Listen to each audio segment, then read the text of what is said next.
গুরু পূর্ণিমার পবিত্র দিনের সকালে যেসব ভক্ত নরনারী আমাদের শ্রীমন্দিরে সমবেত হয়েছেন, তাদের সকলকে আমাদের সকলের পক্ষ থেকে আন্তরিক স্বাগত জানাই। এই মহাপবিত্র দিনটি আমাদের জীবনে সর্বতোভাবে সার্থক হোক, এটাও পরম গুরুর কাছে আমি অন্তর থেকে প্রার্থনা জানিয়ে বলি। গুরুর যে ঐতিহ্য আমাদের হিন্দু ধর্মে,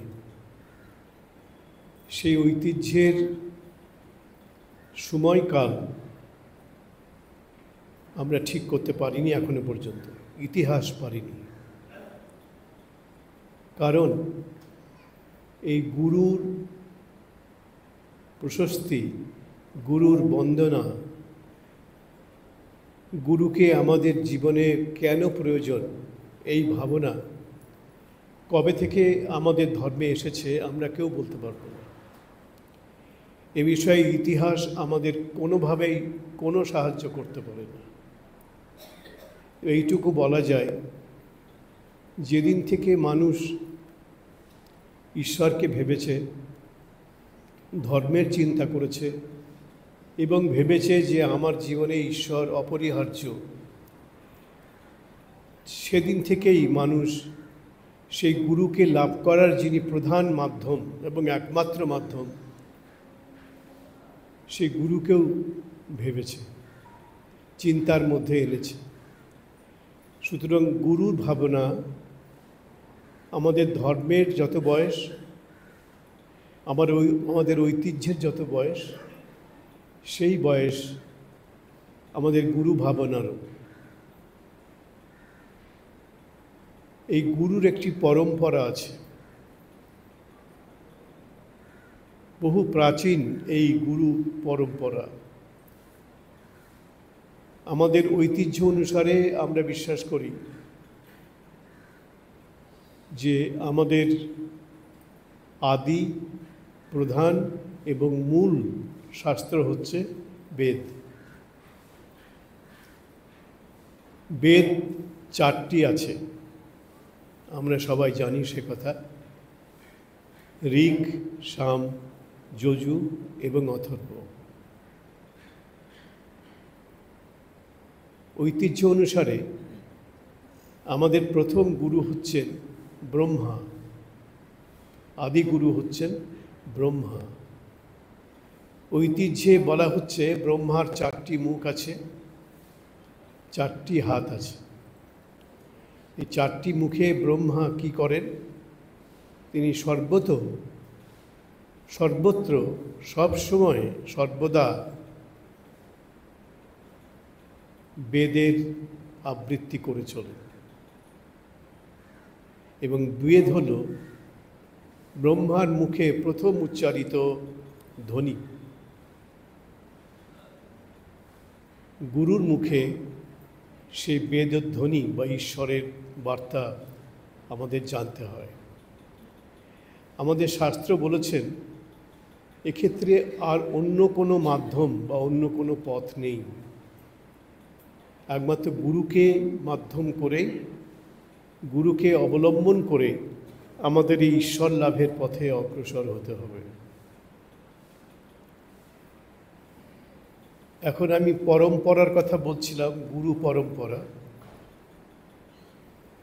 তো প্রথম গুরু আমাদের ঐতিহ্য অনুসারে হচ্ছেন ব্রহ্মা। কিন্তু ব্রহ্মা তো দেবতা, আমাদের তো একজন মানুষকে চাই, যাকে আমরা বুঝবো, জানবো, চিনব, প্রয়োজনে চিন্তার মধ্যে, ধ্যানের মধ্যে তাকে আনব। সেজন্য একজন মানব বিগ্রহধারী গুরুকে আমাদের লাগবে। সেই প্রথম মানব বিগ্রহধারী গুরু হলেন ব্যাসদেব। কেন ব্যাসদেব? কারণ ব্যাসদেব আমাদের যেটি মূল এবং প্রধান শাস্ত্র বেদ, এটি বিশাল ছিল, অনন্ত বেদরাশি। বেদ মানে হচ্ছে জ্ঞানের, আধ্যাত্মিক জ্ঞানের এবং জাগতিক জ্ঞানের ভাণ্ডার। বেদের বাইরে আর কিছু নেই। বেদের মধ্যে আমাদের সব জ্ঞান, আধ্যাত্মিক জ্ঞান এবং জাগতিক জ্ঞান সব কিছু রয়েছে। তো সেই বেদের যে অনন্ত বেদ, অসীম সেই বেদকে একজন ভাবলেন এটা মানুষ এই বেদকে কি করে ধারণা করবে, এত সংখ্যা অসংখ্য কি করে তাকে ধারণা করবে। তখন সেই মানুষের প্রতি কৃপা পরবশ হয়ে গুরু সেই কাজটাই করেন। কৃপা পরবশ হয়ে এই অনন্ত বেদরাশিকে তিনি একসঙ্গে গ্রথিত করলেন, এক জায়গায় নিয়ে এলেন। এক জায়গায় নিয়ে আসার পরে দেখছেন এটাও বিশাল হয়ে গেল আকার তার, এও তো মানুষ ধারণায় আনতে পারবে না। তখন তিনি বেদকে 4টি ভাগে ভাগ করলেন। ওই যে ঋক, সাম, যজু এবং অথর্ব, এই 4টি ভাগে তিনি বেদকে ভাগ করলেন। এই ভাগ শব্দের সংস্কৃত বাক্যটি হচ্ছে ব্যাস। ব্যাস শব্দের অর্থ হচ্ছে বিভাগ বা ভাগ করা। বেদকে যিনি ভাগ করেছিলেন, বেদকে যিনি বিভাগ করেছিলেন, তিনি হচ্ছেন বেদব্যাস বা ব্যাসদেব। এই ব্যাসদেব হলেন আমাদের মানুষ রূপে প্রথম গুরু বা আদি গুরু। আমাদের একটি গুরু পরম্পরা আছে, আজকের দিনে সেটি আমরা স্মরণ করি। ব্রহ্মার পরে অনেক গুরু এসেছেন, যেমন সপ্তর্ষি আছে আমাদের, আপনারা জানেন সপ্তর্ষি 7 জন ঋষি, যে ঋষিদের নাম অনুসারে আকাশে সপ্তর্ষি নক্ষত্র বলা হয়েছে। এই সপ্তর্ষি নক্ষত্র আকাশে আমরা দেখতে পারি, কিন্তু সহজে দেখা যায় না এই নক্ষত্রকে। সেই জন্যে একটি নক্ষত্রের ওপরে দৃষ্টি নিবদ্ধ করতে হয়। সে একটি নিবদ্ধ হচ্ছে অরুন্ধতী। অরুন্ধতী নয়, অরুন্ধতী। অরুন্ধতী, এই অরুন্ধতী হচ্ছেন সেই নক্ষত্রটি, যে নক্ষত্রের উপরে প্রথম দৃষ্টিটি আপনি স্থাপন করে 7টি নক্ষত্রকে বা 7টি এই ঋষিকে, সপ্তর্ষিকে আপনি চিহ্নিত করতে পারেন। এই জন্যে এই সপ্তর্ষিকে চিহ্নিত করার জন্যে যে নক্ষত্রের সাহায্য আমাদের প্রয়োজন, অপরিহার্য, তার সম্পর্কে আমাদের সংস্কৃত শাস্ত্রে একটি ন্যায় বলা আছে। ন্যায় বলা হয় অরুন্ধতী ন্যায়। অর্থাৎ অরুন্ধতীকে যদি আপনি চিহ্নিত করতে পারেন, তাহলে বাকি 7টা নক্ষত্রকেও আপনি বুঝতে পারবেন। সপ্তর্ষি আমাদের চিরকালের ঐতিহ্যের 7 জন ঋষি। মৈত্রী, মরীচি, অঙ্গিরা, পুলহ, ক্রতু, পুলস্ত এবং বশিষ্ঠ, এই 7 জন ঋষি। বশিষ্ঠ হচ্ছেন প্রধান ঋষি সপ্তর্ষির, আর বশিষ্ঠের স্ত্রী হচ্ছেন অরুন্ধতী। তিনি অত্যন্ত সতীসাধ্বী নারী ছিলেন, চিরকালের আমাদের সকলের শ্রদ্ধেয় তিনি। তাই বশিষ্ঠ পত্নী অরুন্ধতী হচ্ছেন আমাদের কাছে সতীসাধ্বী নারীর একটি প্রতীক, দৃষ্টান্ত। আমাদের ঐতিহ্যে একটি লোকশ্রুতি আছে, আপনারা জানেন স্বামীজিকে শ্রীরামকৃষ্ণ বলেছেন তিনি তাকে সপ্তর্ষি মণ্ডল থেকে নিয়ে এসেছিলেন। এটা আশা করি আপনারা অনেকেই জানেন। স্বামীজি হচ্ছেন সপ্তর্ষির এক ঋষি। আমরা যখন কম বয়সী ছিলাম, বেলুড় মঠে ট্রেনিং সেন্টারে ছিলাম, তখন আমাদের মধ্যে জীবিত ছিলেন একজন প্রাচীন সন্ন্যাসী বেলুড় মঠে, যার সম্পর্কে তখন বেলুড় মঠে সবাই বলতেন উনি হচ্ছেন ব্রহ্মজ্ঞানী, ব্রহ্মজ্ঞ। তো আমার পরম সৌভাগ্য হয়েছিল সেই ব্রহ্মজ্ঞ মহাপুরুষের সেবা করার। 2 বছর আমি তার সেবা করার সুযোগ লাভ করেছিলাম বেলুড় মঠ কর্তৃপক্ষের অনুগ্রহে। ব্রহ্মজ্ঞ মানে হচ্ছেন যিনি সব জানেন, সর্বজ্ঞ। আমি যখন তার সেবা করেছিলাম, সেবা করতাম, তখন তাকে একদিন জিজ্ঞেস করেছিলাম যে মহারাজ, তিনি একদিন স্বামীজির কথা বলছিলেন, কথা বলতেন না বিশেষ, একদিন হঠাৎ তার ইচ্ছা হয়েছে, তিনি বলছেন, আল্লাহ মহারাজ, স্বামীজিকে তো ঠাকুর সপ্তর্ষি মণ্ডল থেকে এনেছেন বলতেন, তা সপ্তর্ষিতে তো 7 জন ঋষি আছে, কোন ঋষি স্বামীজি হয়ে পৃথিবীতে অবতীর্ণ হয়েছিলেন? তিনি আমাকে বলেছিলেন বশিষ্ঠ। সপ্তর্ষির যিনি প্রধান ঋষি তিনি হচ্ছেন বশিষ্ঠ। সেই বশিষ্ঠ ঋষিকে ওই প্রাচীন সন্ন্যাসীর কাছে শুনেছিলাম শ্রীরামকৃষ্ণ পৃথিবীতে তার কাজ সাধন করার জন্যে, তার কর্মসাধনের জন্যে তাকে নিয়ে এসেছিলেন। তিনি বললেন স্বামীজি হচ্ছেন বশিষ্ঠ ঋষির অবতার, সপ্তর্ষির প্রধান যিনি ঋষি বশিষ্ঠ তার অবতার। এখন আমরা বলছিলাম আমাদের গুরু পরম্পরা, আমাদের গুরু পরম্পরায় প্রথম হচ্ছেন ব্রহ্মা, তিনি দেবতা, মানব রূপে তাকে আমরা পাচ্ছি অনেক পরে, এর মধ্যে অনেক গুরু এসেছেন বেদব্যাস বা ব্যাসদেবের মধ্যে। ব্যাসদেবের পরে যিনি গুরু হয়ে এলেন তিনি হচ্ছেন ব্যাসদেবের শিষ্য এবং পুত্র শুকদেব। ব্যাসদেব তো বিবাহিত ছিলেন না, তিনি বিবাহ করেননি, কিন্তু তিনি অত্যন্ত শক্তিধর ঋষি ছিলেন। তাই তিনি তার ভাব আদর্শকে পরবর্তী প্রজন্মের জন্যে ধারণ করার জন্যে তার ইচ্ছায় তার মানস পুত্র রূপে নিয়ে এলেন শুকদেবকে। ইচ্ছামাত্র এই পুত্রটিকে তিনি পেলেন, এর জন্য স্ত্রীর দরকার হয়নি, তার ইচ্ছামাত্র তার মানসপুত্র শুকদেবের জন্ম হয়েছিল। তাই ব্যাসদেবের পরে যিনি আমাদের গুরু পরম্পরায় এলেন, যাকে পেলাম, তিনি হচ্ছেন শুকদেব, ব্যাসপুত্র শুকদেব, ব্যাসের মানসপুত্র। শুকদেবের পরে এলেন শুকদেবের শিষ্য গৌড়পাদ, এক ঋষি গৌড়পাদ। গৌড়পাদের পরে এলেন গৌড়পাদের শিষ্য গোবিন্দপাদ। এই নামগুলো হয়তো আপনারা কেউ কেউ জানেন, অনেকে জানেনই না, এমনও হতে পারে। না জানলে কোনো ক্ষতি নেই, আমরা কত কিছুই তো জানি না, তাই বলে কি আমাদের জীবন অন্ধকার হয়ে যেত? আমরা জানি না, এটা আমাদের দুর্বলতা, আমাদের অক্ষমতা, কিন্তু এতে আমাদের কোনো ভুল নেই, কোনো অপরাধ কিছু নেই। জানি না। তো এই গৌড়পাদের পরে এলেন গৌড়পাদের শিষ্য গোবিন্দপাদ, গুরু, আমাদের গুরু রূপে। গোবিন্দপাদের পরে যিনি তার শিষ্য রূপে এলেন আমাদের গুরু হয়ে, তিনি জগৎ বিখ্যাত আচার্য, তিনি হচ্ছেন আচার্য শঙ্কর, যাকে আমরা বলি শঙ্করাচার্য। তাহলে গোবিন্দপাদের পরে এলেন শঙ্করাচার্য। এই শঙ্করাচার্য এসে এই সনাতন ধর্মকে বা হিন্দু ধর্মকে রক্ষা করার জন্যে তিনি সন্ন্যাসীর ওপরে এর দায়িত্ব দিলেন। তখন থেকে সন্ন্যাসী হয়ে গেলেন জগৎগুরু, জগৎকে শেখাবেন, পথ দেখাবেন, আদর্শ দেখাবেন।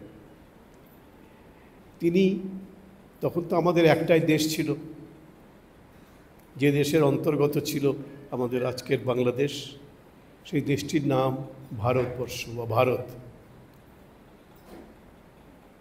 এই ভারতের 4 প্রান্তে আচার্য শঙ্কর বা শঙ্করাচার্য 4টি মঠ স্থাপন করলেন, ধর্মকে রক্ষা করার জন্যে, ধর্মকে প্রতিষ্ঠা করার জন্যে এবং ধর্মকে সুসংহত করার জন্য, কনসলিডেট করার জন্য 4টি মঠ করলেন। এবং 4টি মঠের ওপরে 10 জন সন্ন্যাসীকে, তার শিষ্য, আচার্য শঙ্করের শিষ্য 10 জন সন্ন্যাসীকে তার অধ্যক্ষ করে দিলেন, মঠাধীশ করে দিলেন। এই 4 প্রান্তে 4টি মঠ এবং 4টি মঠের ওপরে 10 জন আচার্য শঙ্কর তার শিষ্যদেরকে রেখে গেলেন মঠাধীশ করে, সংঘাধ্যক্ষ করে। এই যে 10টি সম্প্রদায় করলেন, এদের একটি হচ্ছে পুরী সম্প্রদায়। 10টি বলবো না, আপনারা ভুলে যাবেন, এক্ষুনি ভুলে যাবেন, এই যা বলছি এগুলোও ভুলে যাবেন, এতে কোনো দোষ নেই। ভুলে যাওয়াটাই তো মানুষের ধর্ম। সে আমরা যখন প্রথম ইংরেজি শিখছিলাম তখন আমাদের বলা হয়েছিল, ইংরেজি শেখানো হয়েছিল, টু আর ইজ হিউম্যান। এই যে ভুল করা, ভুলে যাওয়া, এগুলো অপরাধ নয়, এগুলো মানুষের ধর্ম। মানুষ ভুলে যায়, সুতরাং ভুলে গেলে কোনো অপরাধ নেই। তো 10টি সম্প্রদায়ের 10টি মঠাধ্যক্ষ করলেন আচার্য শঙ্কর, এবং তাদের প্রত্যেককেই জগৎগুরু করে দিলেন।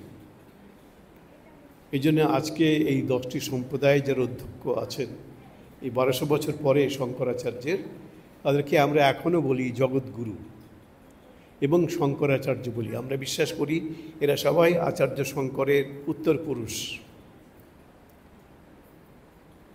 তো এই 10টি সম্প্রদায় হচ্ছে পুরী, গিরি, ভারতী, সরস্বতী। 4টি আমি বললাম, আর বাকি 6টি বলছি না, কারণ আপনারা এক্ষুনি ভুলে যাবেন। বাকি 6টা বলবেন, এই মন্দির থেকে বেরোতে বেরোতেই দেখবেন সব ভুলে গেছেন, কোথায় কী আছে তার ঠিক নেই। তো দরকার নেই। 4টি সম্প্রদায়, এরা কিন্তু প্রধান 4টি তা বলছি না, 10টির মধ্যে 4টি আমি বলে দিচ্ছি।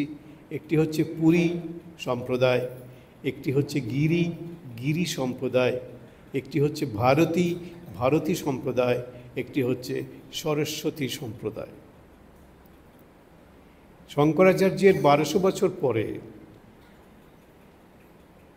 তাঁরই প্রবর্তিত এই 10টি সম্প্রদায়ের অন্যতম পুরী সম্প্রদায়ের একজন সন্ন্যাসী, তিনিও শঙ্করাচার্য, কারণ শঙ্করাচার্যের পরবর্তী একটি প্রজন্মের তিনি সন্ন্যাসী। তিনি উত্তর পশ্চিম ভারত থেকে, তখন তো ভারতই আমাদের একটা দেশ ছিল, উত্তর পশ্চিম ভারতের একটি জায়গা থেকে পদব্রজে তিনি এলেন। কোথায় এলেন? ঘুরতে ঘুরতে এলেন একটি জায়গাতে। সে জায়গাটির নাম আজকে সারা পৃথিবীর লোক জানে। রবীন্দ্রনাথ লিখেছেন তার একটি রামকৃষ্ণ প্রশস্তিতে, তোমার জীবনে অসীমের লীলাপথে নূতন তীর্থ রূপ নিল এ জগতে। রবীন্দ্রনাথের লেখা, আমার লেখা নয়, খেলা নয়, রবীন্দ্রনাথ, যার লেখা গান এই বাংলাদেশেরও জাতীয় সঙ্গীত। তো সেই তোতাপুরী তার নাম, ওই সন্ন্যাসী ব্রহ্মজ্ঞানী, তিনি এলেন কলকাতার উপকণ্ঠে। তখন কলকাতার উপকণ্ঠেই ছিল দক্ষিণেশ্বরে। আজকে দক্ষিণেশ্বর কলকাতার মধ্যে ঢুকে গেছে। তো তিনি দক্ষিণেশ্বরে এলেন তোতাপুরী। তখন দক্ষিণেশ্বরে জঙ্গলাকীর্ণ, প্রচুর গাছপালা, জঙ্গলে ভর্তি। দিনের বেলাতেই লোকে যেতে ভয় পেত। তোতাপুরী দেখলেন একজন 24 বছরের যুবককে। প্রথম দর্শনেই এই তোতাপুরী তাকে দেখে মুগ্ধ হয়ে গেলেন, এবং তার মনে হলো তার 60 বছরের জীবনে 40 বছরের সন্ন্যাস জীবন। 20 বছর বয়সে তিনি সন্ন্যাসী হয়েছিলেন, এই সময় তার বয়স 60 বছর, 60। তার মনে হলো এই 40 বছরের সন্ন্যাস জীবনে এমন সন্ন্যাসের উপযুক্ত আধার তিনি দেখেননি, তোতাপুরীজির মনে হলো। এবং তিনি তাকে সন্ন্যাস দীক্ষা দিলেন, এই 24 বছরের যুবক। এই 24 বছরের যুবকটি হচ্ছেন এই যে মন্দিরে এখন বসে আছেন ভগবান হয়ে, ভগবান শ্রীরামকৃষ্ণ। যেভাবে আমরা বলি ভগবান শ্রী চৈতন্য, ভগবান শ্রীকৃষ্ণ, ভগবান বুদ্ধদেব, ভগবান শ্রীরামচন্দ্র, তেমনি আজকে আমরা অনেক মানুষ বলছি ভগবান শ্রীরামকৃষ্ণ। এই তাকে দেখে তোতাপুরী মুগ্ধ হলেন এবং বললেন, তোমাকে আমি সন্ন্যাস দেব, নেবে? বললেন, দাঁড়াও, আমি মাকে জিজ্ঞেস করে আসি। তোতাপুরী ভাবলেন মা মানে হয়তো ওর নিজের গর্ভধারিণী হবে। তো খানিকক্ষণ পরে শ্রীরামকৃষ্ণ ঘুরে এলেন। তোতাপুরী বললেন, তোমার মাকে জিজ্ঞেস করলে? বলে, হ্যাঁ, মাকে জিজ্ঞেস করলাম। মা কি বললেন? মা বললেন, ও তোমার জন্যই এসেছে এখানে। বললেন, তোমার জন্যেই ও এখানে এসেছে? ওই সন্ন্যাসী তোতাপুরী এসেছে? আমাকে তুমি এসেছো আমার জন্যে, এটা বললেন। এবং তুমি যে বলছো সন্ন্যাস দেবে, তা নিতে বলেছেন আমাকে। তাই শ্রীরামকৃষ্ণের কাছে তোতাপুরীর সন্ন্যাস হয়ে গেল। অনেকে বলেন তোতাপুরী তাকে শ্রীরামকৃষ্ণ এই নামটি দিয়েছিলেন বা রামকৃষ্ণ এই নামটা দিয়েছিলেন। এটা সত্য নয়। এটা আপনাদেরকে বলছি, ইতিহাসের ভিত্তিতে বলতে পারি এটা সত্য নয়। শ্রীরামকৃষ্ণের পরিবারের যদি যারা পুরুষ মহিলা তাদের নামগুলো দেখেন, দেখবেন সকলের নাম রাম দিয়ে, কারণ ওদের গৃহদেবতা হচ্ছেন রঘুবীর, মানে রামচন্দ্র। সেজন্য প্রত্যেকের নাম, নারী পুরুষ প্রত্যেকের নাম রাম দিয়ে। এই জন্য শ্রীরামকৃষ্ণের বাবার নাম ক্ষুদিরাম, ক্ষুদিরামের বাবার নাম মানিক রাম, এরকম করে আসছে। শ্রীরামকৃষ্ণের জ্যেষ্ঠ পুত্র হচ্ছে রামকুমার, পরবর্তী পুত্র হচ্ছে রামেশ্বর, পরবর্তী পুত্র আমাদের প্রভু শ্রীরামকৃষ্ণ, সব রাম দিয়ে নাম। একটি মেয়ে ছিল ক্ষুদিরামের, তার নাম রামশিলা, সব রাম। অর্থাৎ ওদের পারিবারিক ঐতিহ্যই হচ্ছে ওদের ইষ্ট দেবতা রঘুবীরের নাম নিয়ে নামটি তৈরি করা। সুতরাং রামকৃষ্ণ নামটি এটাকে তোতাপুরীকে দেওয়ার দরকার হয়নি। তিনি পারিবারিক সূত্রে, পৈতৃক সূত্রে এই রামকৃষ্ণ নামটি পেয়েছিলেন। বাবাই তার নাম রেখেছিলেন রামকৃষ্ণ। এবং পরবর্তীকালে এই যে আজকে দেখা যাচ্ছে রামকৃষ্ণ জগৎ গুরু হয়ে যাচ্ছেন, এগুলো আর কিছুই নয়, এটা ঈশ্বর নির্দিষ্ট। এরকমই হবে, শ্রীরামকৃষ্ণ জগৎগুরু হবেন, এটা ঈশ্বর নির্দিষ্ট। আমাদের যে গুরু পরম্পরা, সেটি সংক্ষেপে সকলের নাম তো বলতে পারিনি, নাম আমরা জানিও না, বলতে পারবো না, কিন্তু এটি সংক্ষিপ্ত আকারে আমাদের গুরু পরম্পরা আজকে গুরু পূর্ণিমার মহাপবিত্র দিনে আমরা স্মরণ করলাম।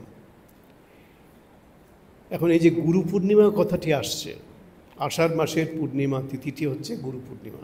কেন গুরু পূর্ণিমা? কারণ এই তিথিতে, আজকের তিথিতে আমাদের যিনি মানব রূপে প্রথম গুরু, আদিগুরু রূপে যাকে আমরা গ্রহণ করেছি, তার জন্ম হয়েছে, অর্থাৎ ব্যাসদেবের জন্ম হয়েছে। ব্যাসদেব হচ্ছেন আমাদের আদিগুরু মানুষ রূপে, কিন্তু দেবতা রূপে আদিগুরু হচ্ছেন ব্রহ্মা। তাই সেই আদিগুরু আমাদের ধর্মের, আমাদের ঐতিহ্যের মহর্ষি ব্যাসদেবের চরণে তার আজকে পূর্ণ জন্মতিথিতে আমাদের আপনাদের সকলের প্রণাম নিবেদন করি এবং তার আশীর্বাদ প্রার্থনা করি। সংক্ষেপে এই কথাগুলো আমি বললাম। এখন আর একটি কথা বলবো, বলে আমার কথা আমি শেষ করব। 1 মিনিট লাগবে, সেটা হচ্ছে তাতে আমার সময়ও হয়ে যাবে। যে নির্ধারিত সময় আমার জন্য আছে ওটিও দেখবেন ঠিক কাঁটায় কাঁটায় মিলে যাচ্ছে। সেটি হচ্ছে এই যে আমরা আজকে বাংলা সাল এখন 1432, তাই তো? জানেন তো? অনেকে জানেন না, 1432 না 2032 কেউ আমরা অনেকেই জানি না, কেউ জানি না বলবো না, অনেকেই জানি না কোত্থেকে এলো এই 1432টা। এই বঙ্গাব্দ হচ্ছে 1432 এখন। তার মানে এটা তো নিশ্চিত যে আজ থেকে 1432 বছর আগে এই বঙ্গাব্দের সূচনা হয়েছিল। তো অঙ্কের হিসাব, 1432 যদি বঙ্গাব্দ এখন হয়, তাহলে আজ থেকে 1432 বছর আগে বঙ্গাব্দের সূচনা হয়েছে বা প্রবর্তন করেছে। কে প্রবর্তন করেছে? এটা আমি প্রতি বছর এই গত 6 বছর ধরে বলে আসছি আপনাদের কাছে। এই তথ্যটিও আমি আবিষ্কার করেছিলাম।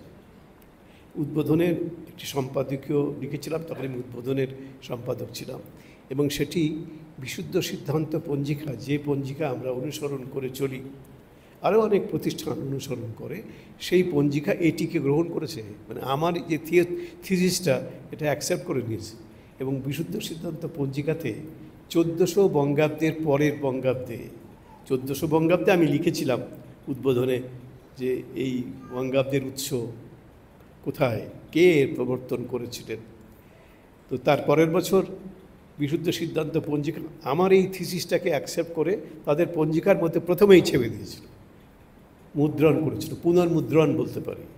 সুতরাং এইটি এখন অ্যাকসেপ্টেড, যেটা আমি প্রথম লিখেছিলাম 1400 বছর আগে, ওই 1432 বঙ্গাব্দে এখন বলছি, 1400 বছর আগে একজন রাজারাই তো করেন গেল প্রবর্তন। একজন শক্তিশালী রাজা এই বঙ্গদেশে ছিলেন, যার নাম আমরা প্রায় ভুলতেই বসেছি। আমি গত 6 বছর ধরে তার নামটি বারবার অন্তত এই দিনে বা নববর্ষের দিনে আপনাদের কাছে বলি। তিনি হচ্ছেন মহারাজ শশাঙ্ক। মহারাজ শশাঙ্ক মহাশক্তিশালী, ধারে কাছে ঘেঁষতে কেউ সাহস পায়নি শশাঙ্কে। তখন আর্যাবর্তের প্রবল পরাক্রান্ত এক রাজা ছিলেন, তার নাম সম্রাট হর্ষবর্ধন। দক্ষিণ ভারতে চালুক্য বংশের একজন মহাশক্তিশালী রাজা ছিলেন, তার নাম দ্বিতীয় পুলকেশী। এরা কেউই মহাশক্তিশালী ছিলেন, কেউই এই শশাঙ্ককে ঘাঁটাতে সাহস পান। শশাঙ্ক ছিলেন আমাদের তখনকার যে দেশটি, যেটা এই বাংলাদেশও তার মধ্যে ছিল, বিহারের কিছুটা অংশ ছিল, উড়িষ্যার কিছুটা অংশ ছিল। এই বিহার, উড়িষ্যা, আমাদের বঙ্গদেশ, তিনটা মিলে একটা বিরাট ভূখণ্ড ছিল। এই ভূখণ্ডের মহাশক্তিশালী অধিপতি সম্রাট শশাঙ্ক ছিলেন আমাদের এই বঙ্গাব্দের প্রবর্তক। প্রথম এটি আমি লিখেছিলাম, এখন এটা অ্যাকসেপ্টেড হয়ে গেছে মোটামুটি। অনেকে এটা এখন বলছেন, কেউ নাম দিয়ে বলছেন, কেউ নাম না দিয়ে বলছেন, কিন্তু বলতে বাধ্য হচ্ছেন যে শশাঙ্ক। এতদিন কেউ বলেনি। আমাদের দুর্ভাগ্য, আমরা আকবরকে বঙ্গাব্দের প্রবর্তক বলে বিশ্বাস করেছিলাম। আকবরের দিল্লির সিংহাসনে আরোহণ হচ্ছে 1556 খ্রিস্টাব্দে। 1556 খ্রিস্টাব্দের সঙ্গে আপনি 1432 যোগ করলে কী হবে, বিয়োগ করলে কী হবে? মাত্র 100 কত বছর হবে? কিন্তু বঙ্গাব্দের বয়স যে 1432, তাহলে আপনাকে তো অঙ্কের গণিতের হিসাবে 1432টাকে আনতে হবে। এখন যদি আমরা দেখি শশাঙ্ক কখন সিংহাসনে বসলেন, সেটাও মোটামুটি একটা আইডিয়া আমরা পেয়েছি, যদিও সেগুলো নিখুঁত সঠিক এখনও কেউ বলতে পারে না, কিন্তু মোটামুটি ধারে কাছে ওটাই হবে।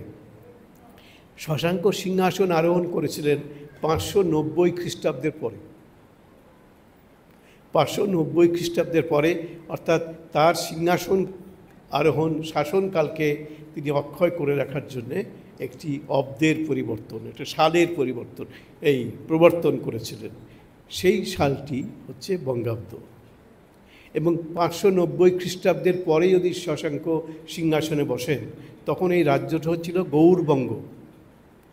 গৌড়বঙ্গ হচ্ছে এই বাংলাদেশ, আজকের পশ্চিমবঙ্গ ওপারে, বিহারের কিছুটা অংশ এবং উড়িষ্যার কিছুটা অংশ মিলে এই বিরাট গৌড়বঙ্গ বা গৌরবঙ্গ আমাদের দেশ ছিল, রাজ্য ছিল।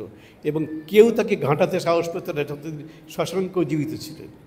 শশাঙ্কের সিংহাসন আরোহণকাল সঠিক না জানা গেলেও 590 খ্রিস্টাব্দের পরে হবে। 590 খ্রিস্টাব্দের পরে হবে। এখন 590 খ্রিস্টাব্দের পরে যদি আমরা 593 সালটাকে ধরি, কারণ হিসাবের জন্য ওটা ঠিক হবে, এই 593 থেকে এই যে 1432 আজকে আমরা বলছি আমাদের বঙ্গাব্দ, তার সঙ্গে 593 যদি যোগ করে দেন, দেখবেন আপনারা পেয়ে যাবেন 2025। 1432, তার থেকে 593 বাদ দেন, পেয়ে যাবেন, যোগ করেন, পেয়ে যাবেন 2025, যেটা আমাদের বর্তমান খ্রিস্টাব্দ। এটা তো সারা পৃথিবীতে এটা অ্যাকসেপ্ট করেছে খ্রিস্টাব্দটাকে। 2025 খ্রিস্টাব্দ বর্তমান চলছে, ওর সঙ্গে 593 বাদ দিয়ে দিন, দেখবেন পেয়ে যাবেন 1432। অঙ্কের হিসাবে এটা একদম কারেক্ট, এবং এখন গণিতের হিসাবটাকেই, অঙ্কের হিসাবটাকেই সঠিক বলে সবাই মনে করতে বাধ্য। ওটাই একদম সায়েন্টিফিক, বৈজ্ঞানিক। সুতরাং আমরা মনে করি শশাঙ্ক 593 খ্রিস্টাব্দে তার শাসনকালে তিনি বঙ্গাব্দের প্রবর্তন করেছিলেন। তিনি ছিলেন, তার একটি মুদ্রা পাওয়া গেছে, তিনি যে মুদ্রার প্রবর্তন করেছিলেন সেই মুদ্রাটি পাওয়া গেছে। সেই মুদ্রার মধ্যে একটি দেবতার মূর্তি অঙ্কিত আছে, উৎকীর্ণ আছে। সে দেবতা হচ্ছেন শিব, আমাদের দেবাদিদেব মহাদেব। এর থেকে বোঝা গেল শশাঙ্ক শিব ভক্ত ছিলেন, শিবের উপাসক ছিলেন, স্বাভাবিক। এবং শশাঙ্ক হিন্দু ছিলেন, এবং তিনি ব্রাহ্মণ ছিলেন, এটাও আমরা এখন জানতে পারছি তিনি ব্রাহ্মণ ছিলেন।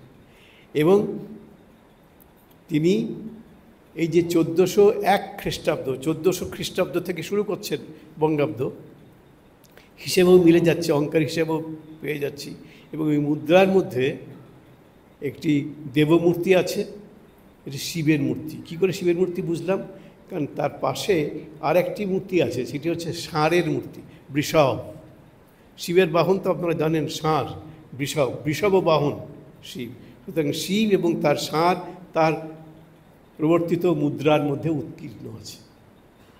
সুতরাং তিনি ছিলেন শিবের উপাসক বা শিবভক্ত, এবং তিনি ছিলেন ব্রাহ্মণ, জন্মসূত্রে ব্রাহ্মণ।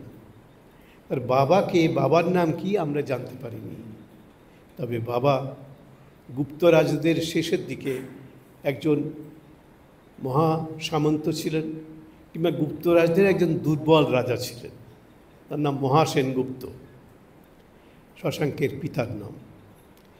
শশাঙ্কের পিতা সঠিক তার নাম কি এখনও জানা যায়নি, এটা ধরে নেওয়া হচ্ছে মহাসেনগুপ্ত বলে একজন তার পিতা ছিলেন, এবং তিনি ছিলেন গুপ্ত রাজবংশে, এটা ধরে নেওয়া হচ্ছে এটা গুপ্ত রাজবংশের একজন দুর্বল নৃপতি।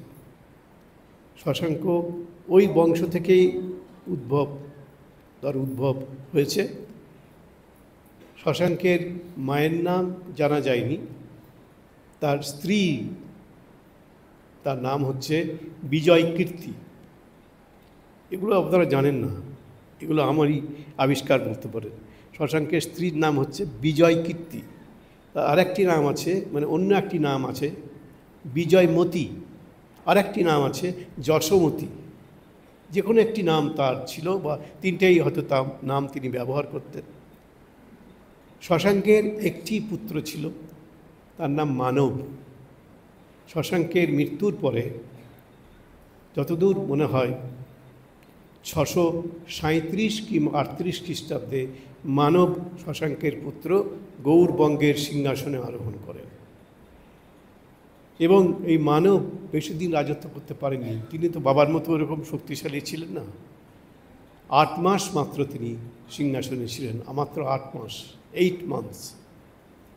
তারপরে ওই বংশের কি হলো আমরা জানি না। তা মানব হচ্ছেন শশাঙ্কের পুত্র, বাবার নাম মহাসেনগুপ্ত, স্ত্রীর নাম মানবের মা বিজয়কীর্তি, বিজয়মতী অথবা যশোমতী। এই মোটামুটি আমাদের বঙ্গাব্দের যিনি প্রবর্তক, এবং তার সম্পর্কে কিছু আমরা তথ্য, যেটি প্রায় পাওয়া যায় না এখন, এতে ইউটিউবে পাওয়া যাবে। যদি আপনারা ক্লিক করেন ইউটিউবে শশাঙ্কের কথা পেয়ে যাবেন। দেখবেন কোনো কোনো মতের মধ্যে এই নামগুলো আপনারা পাবেন, যেগুলো আমি বললাম। যাই হোক, আজকে এই মহাপবিত্র গুরু পূর্ণিমার দিনে আমাদের আদি গুরু, মানুষরূপে প্রথম যিনি গুরু, ভগবান বেদব্যাস বা ব্যাসদেবের জন্মদিন। এই মহাপবিত্র দিনে আমাদের আদি গুরুর চরণে আমরা আমাদের সকলের হয়ে আভূমি প্রণিপাত নিবেদন করি এবং আপনাদের সকলের কল্যাণ প্রার্থনা করি। সবাইকে ধন্যবাদ।